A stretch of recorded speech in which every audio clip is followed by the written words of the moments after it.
每年有40萬隻大雪雁喺季節性遷移嘅飛行過程中，飛到美國大西洋沿岸個河口地區休息，補充能量，然後繼續上路。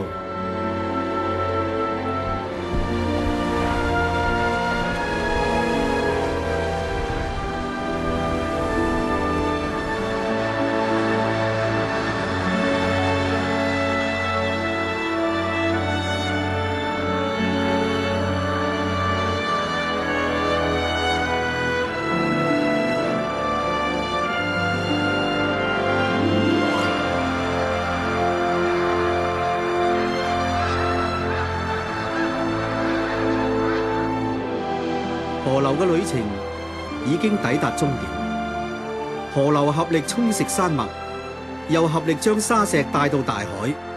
旅途之中，河流提供嘅淡水為地球帶嚟無限生機。